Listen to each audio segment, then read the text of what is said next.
Le texte parle de la descente de l'esprit, qui correspond à un changement d'esprit et à un renversement des idées de l'esprit planétaire de l'homme en faveur de l'esprit universel de l'homme.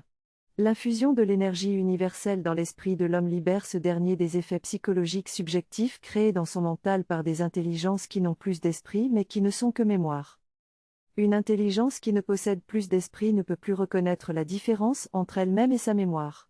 Ainsi, sa mémoire devient l'esprit de cette intelligence et l'homme ne peut bénéficier de l'intelligence d'un tel esprit qui n'est qu'une coque, c'est-à-dire qu'une mémoire maintenue vivante par le pouvoir de la matière astrale sur le corps astral du défunt.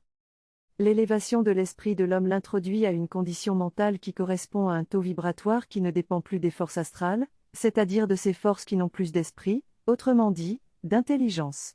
Toute intelligence qui n'est pas vivante est limitée par le fait que toute personnification de cette intelligence n'est réelle que dans la mesure où elle s'exerce sur le cerveau humain, mais sa réalité ne convient pas à ce que l'homme peut connaître de la réalité, c'est-à-dire de l'intelligence pure et des mondes qu'elle habite. L'élévation de l'esprit de l'homme le libère de son lien psychologique avec un monde d'images et de pensées fabriquées pour lui permettre d'avoir l'impression d'être réel, alors que le réel ne peut être fabriqué. Le réel doit être le produit de l'activité créative de l'intelligence pure sur l'homme. Élever ainsi le taux vibratoire de son esprit et le faire pénétrer dans le monde de l'énergie est donc essentiel. Tant que l'homme n'a pas pénétré le monde de l'énergie, son expérience n'est pas issue du réel mais de l'astral et cette expérience ne lui sert pas, elle sert l'astral en lui, qui colore sa vie selon cette expérience. Cette coloration donne à l'homme l'impression de l'expérience sans en bénéficier sur le plan de l'énergie. L'homme doit bénéficier de l'expérience sur le plan de l'énergie et non sur le plan psychologique dominé par l'astral. Tant qu'il ne réalise pas ceci, les intelligences astrales bénéficient de son expérience et lui, la subit pour leur bénéfice.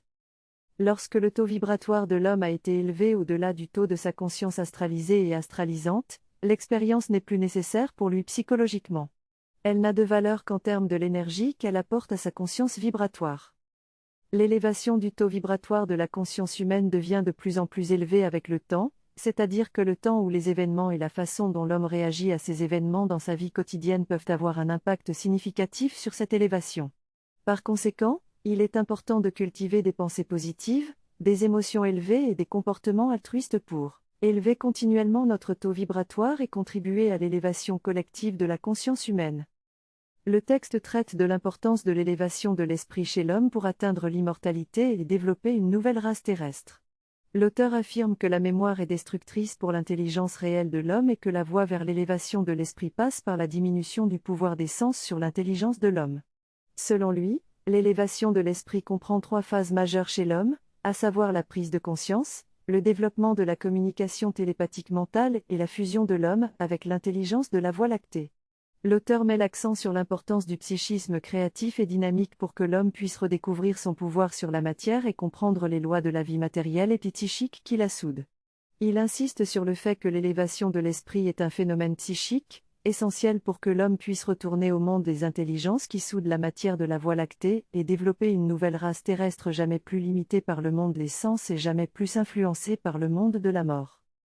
La quête de l'élévation de l'esprit humain n'est plus considérée comme une quête spirituelle ou philosophique, mais plutôt comme un processus créatif et graduel vers l'état du surhomme. Cependant, l'attitude psychologique de l'homme moderne, basée sur l'inquiétude, l'empêche de vivre dans la certitude. Pour atteindre cet état, l'esprit de l'homme doit être élevé et raffiné, libéré de la domination de la pensée et capable de créer des pensées à volonté. L'élévation de l'esprit humain est essentielle pour l'humanité, car elle permet à l'homme de se souvenir de lui-même au-delà de la chair, dans une continuité de conscience et de connaître un ordre extrasensoriel bien plus grand que son imagination.